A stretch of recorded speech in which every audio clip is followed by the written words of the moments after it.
You know, there's a kind of peace you only find out here. The kind that sinks into your bones. Out here, the only traffic jam is a herd of deer crossing the lane at sunrise. The only alarm clock is the rooster who, by the way, has no respect for weekends. I moved out here to escape the noise, to live simply, and to build a life on my own terms. I wanted to grow my own food, fix my own fences, and maybe just maybe be left alone for a change. I'd always dreamed of having land, real land. Not a postage stamp yard, but acres. 47 of them, to be exact. When I first set foot on this property, I felt like I could finally breathe. No neighbors peering over the fence, no city ordinances telling me how high my grass could be, and definitely no HOA. Or so I thought. I still remember the first morning I woke up here. The world felt wide open. I made coffee, sat on the porch, and watched the mist roll over the fields. There's a kind of freedom in knowing you can park your tractor wherever you want, plant what you want, and build what you want. That's the promise of rural life, right? That's what I signed up for. But then, one morning, I walked out to start my day, and there it was. Neon orange, slapped right on the side of my tractor like a badge of shame, notice of violation, vehicle subject to tow. I actually laughed at first. I mean, who was going to tow my tractor? The cows? The neighbor's llama? I looked around, half expecting someone to jump out from behind a hay bale with a hidden camera. But this was no prank. The notice was official, at least, it looked official. It had the HOA's name, a list of violations, and a warning that my tractor would be towed if I didn't comply. I stood there, coffee in hand, reading it over and over. My land wasn't even in their subdivision. I wasn't zoned residential. How could this be happening? I'll admit, my first thought was that someone must have made a mistake. Maybe the HOA got their wires crossed. Maybe they were bored and needed a new hobby. I mean, who threatens to tow a tractor from a farm? That's like ticketing a fish for swimming. But as I'd soon learn, this was just the beginning. I had no idea what was coming next. I never thought I'd have to defend my right to park my own tractor on my own land. But here I was, standing in the morning sun, holding a notice that made me question everything I thought I knew about property, freedom, and just how far some people will go when they think they have a little bit of power. You'd think, after that first sticker, things would cool off. Maybe someone at the HOA would realize their mistake, send an apology, and we'd all have a good laugh about the time they tried to tow a farmer's tractor. But no, this was just the warm-up act. Now, I don't like to use stereotypes, but if you looked up HOA president in the dictionary, you'd probably see Karen's picture clipboard and all. She ran the neighborhood compliance patrol like it was a branch of the FBI. Only, instead of chasing down fugitives, her squad was on the hunt for rogue lawnmowers and apparently tractors. It started with that sticker, but soon, the notices multiplied like rabbits. Unauthorized equipment. Improper landscaping. Unapproved agricultural implements. I had to laugh. What's a farm without equipment? What's landscaping when your yard is 47 acres of pasture? I half expected a citation for excessive chicken activity. The best part? None of these so-called violations actually applied to me. My land wasn't even in their HOA. But that didn't slow them down. If anything, it seemed to fire them up. Now, I'm not one to pick a fight. So, I tried to handle it the neighborly way. I called the HOA office, left voicemails, sent emails, heck, I even wrote a letter, the old-fashioned way. I explained, politely, that my property wasn't part of their jurisdiction. That their rules didn't apply here. I even attached a copy of my zoning documents, just to be thorough. Every conversation ended the same way, threats of legal action, threats to tow the tractor, and a not-so-subtle suggestion that if I didn't comply, things would get difficult. At one point, Karen herself called and left a message so full of legal jargon, I had to play it back 3 times just to catch all the threats. I almost admired her persistence almost. But then things took a turn. It went from annoying paperwork to something that felt a lot more like harassment. First, there were the unmarked cars parked at the end of my driveway.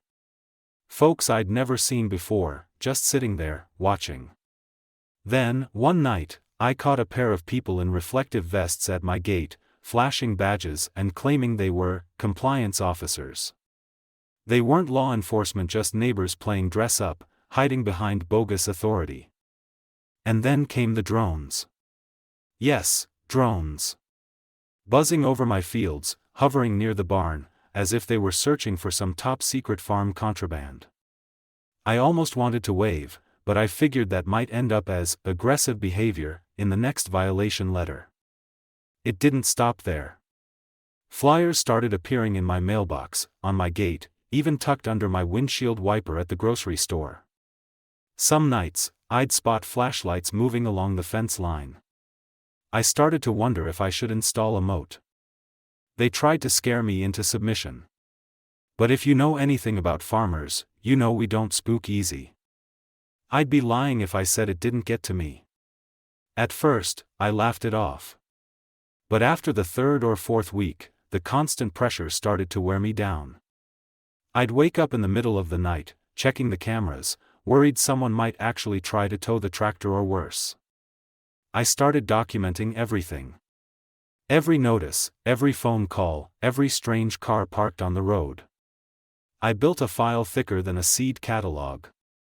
I even started keeping a log of my own stress because, let's be honest, this kind of harassment isn't just annoying. It's exhausting. There were days I felt isolated, like I was the only one fighting back. I'd walk my land, looking over my shoulder, wondering what they'd try next. Friends and neighbors would call, telling me to hang in there, but I could hear the worry in their voices. Some even admitted they'd had their own run-ins with Karen and her compliance patrol. I wasn't alone, but it sure felt like it sometimes. I started to realize this wasn't just about a tractor. It was about power, who had it, and who didn't. The HOA wielded their rules like a weapon, and anyone who questioned them became a target. But I wasn't ready to back down. If anything, their tactics only made me more determined. I kept my file, kept my cameras rolling, and started reaching out to others who'd faced the same kind of bullying.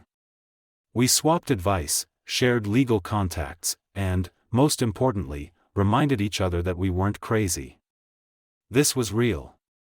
And it was wrong. By now, the Neighborhood Compliance Patrol was in full swing, patrolling the boundary like they were guarding Fort Knox. But I was ready for them. I'd learned to expect the unexpected. And I knew the only way to win was to keep fighting, one notice, one phone call, one laugh at a time. You know, there's a point in every story where you just can't take it anymore. For me, that point came the night 2 strangers showed up at my gate, flashing badges and barking orders like they were the sheriff's department. Only, I knew every deputy in the county, and these 2 definitely weren't on the payroll. When they tried to tell me they had the authority to inspect my property, I didn't know whether to laugh or call 911. But I knew one thing for sure: this had gone way too far. I called my brother. Now, let me tell you about my brother. He's the county sheriff. Grew up on the same dirt roads as I did. He's got that look that says, "I've seen it all, and I'm not impressed." I told him what happened, and he was over at my place before the coffee pot finished brewing. When they impersonate law enforcement, that was the last straw, I say, shaking my head. My brother, who's the sheriff, got involved. He took one look at the badges and let out a low whistle. "These aren't even good fakes," he said, holding one up to the kitchen light. "Looks like they printed them off the internet." That's when I realized, this wasn't just a neighborly dispute. This was fraud, plain and simple. My brother didn't waste any time. He started by reviewing every document I'd collected, every notice, every flyer, every email. He called in a couple of deputies, and they started interviewing neighbors, checking county zoning maps, and digging through public records. The sheriff and deputies at the county office, poring over maps and property records. We discovered the HOA had forged documents, claiming my land was within their expanded boundaries. It was a lie. The paperwork was laughably bad. Dates didn't match up. Signatures looked like they'd been traced. The map showing my property inside the HOA's jurisdiction was a photocopy with lines drawn in marker. My brother just shook his head and muttered, "Amateurs." But as we dug deeper, the story got bigger. Turns out, I wasn't the only target. The HOA had been sending out similar notices to other rural landowners along the edge of their subdivision. Folks who'd lived on their land for decades were suddenly getting citations for unauthorized livestock and non-compliant fencing. One neighbor, old Mr. Jenkins, got a fine for having a barn that didn't match community aesthetics. His barn was built in 1962, 20 years before the subdivision even existed. The more we listened, the more we realized this was a pattern. The HOA had been expanding its reach, issuing fake citations, and using intimidation tactics to scare people into compliance or, in some cases, into selling their land. It was like a bad movie, only nobody was yelling, "Cut." So, we got organized. My brother helped me set up a meeting with the other affected landowners. We gathered every flyer, every notice, every video clip from security cameras. We compared stories, timelines, and documents. The stack of evidence grew taller by the day. Me and my neighbors around a big table, papers spread everywhere. Laughter at the most ridiculous violations, excessive rooster crowing, then a hush as people share stories of feeling threatened or watched. We even found a few brave souls who'd recorded their conversations with the HOA. Hearing Karen Whitaker's voice on tape, threatening fines and legal action, was enough to make anyone's blood boil. My brother started building a formal case. He contacted the county attorney, shared the evidence, and filed official reports on the impersonation and document forgery. The county zoning office confirmed on camera, no less, that my land, and the land of my neighbors, was absolutely not under HOA jurisdiction. It was a relief, but also infuriating. All this trouble, all this stress, over a power grab that wasn't even legal. But now, we had the truth on our side. And for the first time in weeks, I felt like we might actually win. There are moments in life when you feel the weight of every step, every breath. That morning, I could feel it in my bones. After weeks of harassment, after all the threats and fake notices, it was finally time to face the people behind it all. And this time, I wasn't alone. My brother, the sheriff, stood by my side. So did my neighbors. We were ready. The HOA board meeting was supposed to be just another routine gathering. But as we walked in, with deputies in uniform and a box full of evidence, you could see the surprise on their faces. Karen Whitaker, clipboard in hand as always, tried to keep her composure, but her eyes darted from my brother to the stack of files. The sheriff calmly addresses the board, laying out documents, security footage, and zoning maps on the table. The room is silent except for the shuffle of papers. My brother didn't raise his voice. He didn't have to. He started with the basics. We have reason to believe that this HOA has been acting outside its legal authority. We have documented evidence of forged documents, impersonation of law enforcement, and intimidation of property owners not under your jurisdiction. Karen tried to interrupt, but my brother held up a hand. "We'll get to your side of the story in a moment, ma'am. But first, let's review the facts." He went through every piece of evidence. The fake boundary maps, with lines drawn in marker. The forged signatures, mismatched dates. The security footage of compliance patrols trespassing at night. The audio recordings of threats and legal intimidation. Each time a new document was revealed, the room grew quieter. Board members shifted in their seats. One of them, Mr. Daniels, started sweating so much you'd think the air conditioning had broken. Finally, my brother looked Karen straight in the eye. Ma'am, impersonating law enforcement is a crime. So is forging legal documents. We have statements from multiple witnesses, and confirmation from the county zoning office that your HOA has no authority over these properties. He signaled to his deputies.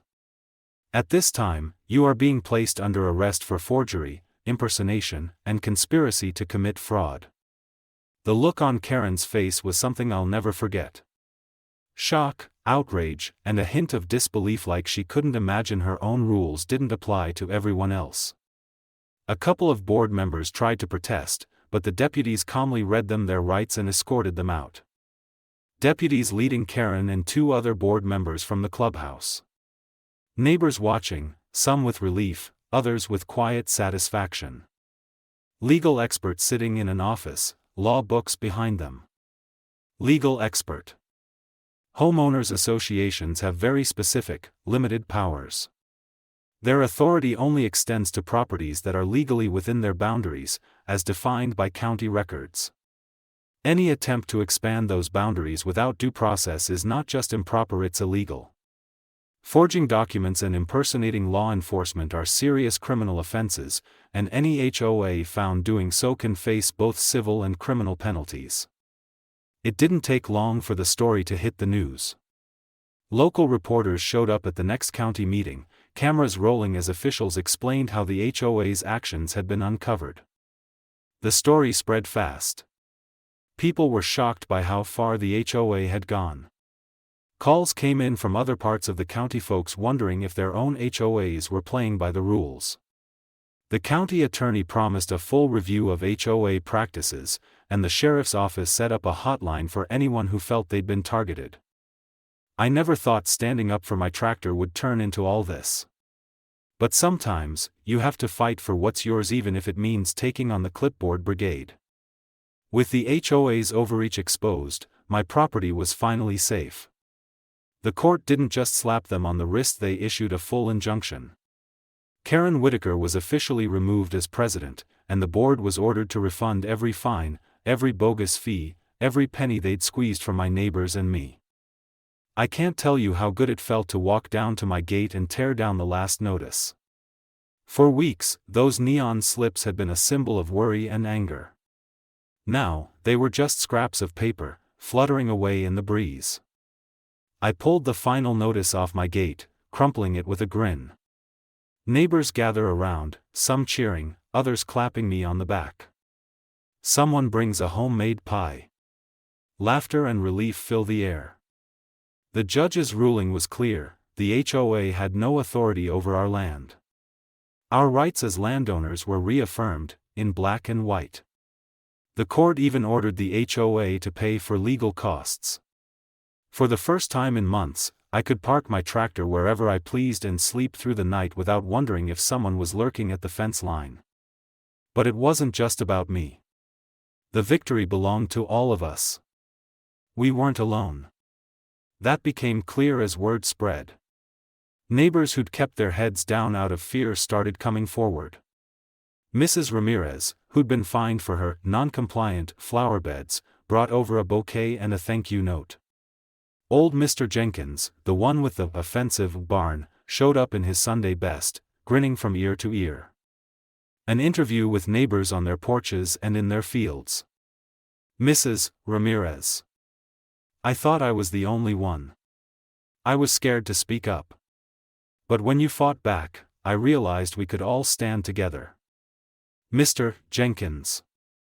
Never thought I'd see the day when a barn could get you in trouble. Glad you showed them what's what. We swapped stories, shared a few laughs, and made a promise: never again would we let anyone bully us off our own land. Our community came together, determined to protect our rights. We set up a neighborhood watch, not to patrol for violations, but to look out for each other. We started attending county meetings, making sure our voices were heard. But the impact didn't stop at our property lines. The county took notice. Officials launched investigations into other HOAs, looking for similar patterns of abuse. They found more than a few. Rules were tightened, oversight increased, and a hotline was set up for anyone who felt targeted or harassed. It turned out, our little battle was just the tip of the iceberg. Across the county, people were standing up, demanding accountability. The days of unchecked HOA power were coming to an end. Legal expert. Homeowners have more rights than they often realize. If an HOA oversteps its legal boundaries by forging documents, issuing false citations, or harassing property owners, homeowners can and should seek legal recourse. Courts can issue injunctions, remove board members, and order restitution. It's important to document everything and reach out to local authorities or legal counsel at the first sign of abuse. We learned a lot through all this. We learned that the law is on our side, but only if we're willing to stand up and use it. We learned that community matters, that when we come together, we're stronger than any clipboard or fake badge. And we learned that sometimes, the best way to protect your land is to fight for your neighbors too. I moved out here for peace and freedom. Turns out, you have to fight for both. But it's a fight worth having. And now, thanks to a little stubbornness and a lot of help from my brother and my neighbors, I can finally say, this land is truly home. You know, when this all started, I thought it was about a tractor. Just a piece of equipment, parked on my own land, minding its own business. But as the weeks went by, it became clear, this wasn't about a tractor at all. It was about standing up to abuse of power, about defending the freedom we came here to find. I moved out here for peace, for a chance to breathe and build something real. I never imagined I'd have to fight so hard just to hold on to that dream. But looking back, I wouldn't change a thing. Because in the struggle, I found something even more valuable than land or machinery. I found a community. I learned that real freedom isn't just about what you own, it's about what you're willing to stand up for. It's about drawing a line and saying, this is mine. This is us. And we're not backing down. I learned that you can't always count on rules or paperwork to protect you, but you can always count on people, your friends, your family, your neighbors when you need them most. I'm not the same person I was when this started. I'm a little tougher, a little wiser, and a whole lot more grateful. I know now that the fight for your rights isn't always easy, but it's always worth it. And I know that if you stand up, others will stand with you. So here's what I'd say to anyone out there facing the same kind of trouble. Document everything. Keep every letter, record every conversation. Know your rights, don't just take someone's word for it. And don't be afraid to ask for help. You're not alone, even if it feels like it sometimes. And remember, our story isn't unique. Across the country, in big cities and small towns, people are fighting the same battle. Against overreaching HOAs, against bullies with clipboards, against anyone who thinks a little power gives them the right to take away your peace. Stay vigilant, and stand together. That's how we win. If you or someone you know is experiencing HOA abuse, contact your local authorities and seek legal advice. You have rights. Don't let anyone take them from you. This land is home. And home is worth fighting for.